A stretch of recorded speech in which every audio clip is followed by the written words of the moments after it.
Good morning, everybody. Welcome back. Throwing Salmon Scott selections here for Thursday, August 18th. Before we get into today's play of the day, quick recap of what happened yesterday. We had a nice winner in the WNBA with the Aces minus 14.5 at minus 110 on Bet Online. Line closed at minus 16.5, and the Aces won by 16. It wasn't easy. They went on a massive run the last 7 minutes to get us the cover, but they did. So a nice winner for us. Look for another winner here on Thursday. And for today's play of the day, going to go back to baseball. Look at a matchup between the Nationals and the Padres taking place at around 9:40 p.m. Eastern Time.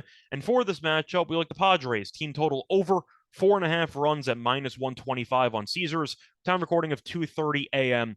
Eastern Time. Couple reasons why I like the Padres team total over in this matchup. First reason, shopping around 4.5 at minus 125 is a fantastic price. You can find 4.5 at minus 140 on BetMGM, and every other book has 5 or 5.5 for a team total. So I don't exactly expect minus 125 for 4.5 to stand for that much longer. So I'll take it now before it moves. But to go through the recent trends, the Padres have scored at least 6 runs in 5 of their last 8 games, and the Nationals have allowed at least 5 runs in 10 of their last 14 games. And this play might seem a little bit familiar because we took it in Sanchez's last start.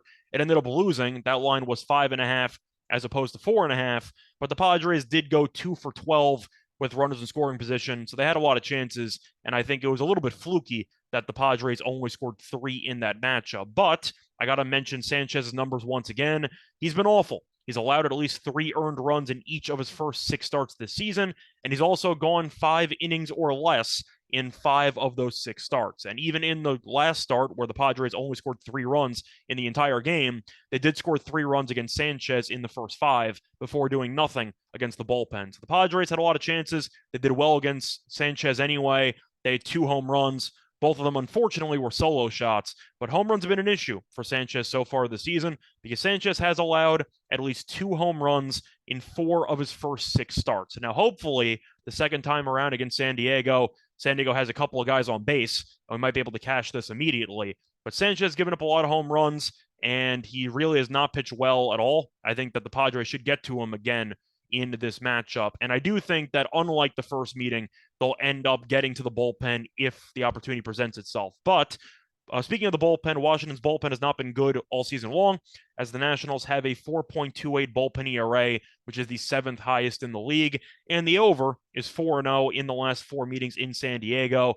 But at the end of the day, San Diego's offense woke up yesterday after a pretty underwhelming first couple of days against the Marlins, but they scored 10 runs. I think that should translate to a nice home performance here against one of the worst starting pitchers in the league.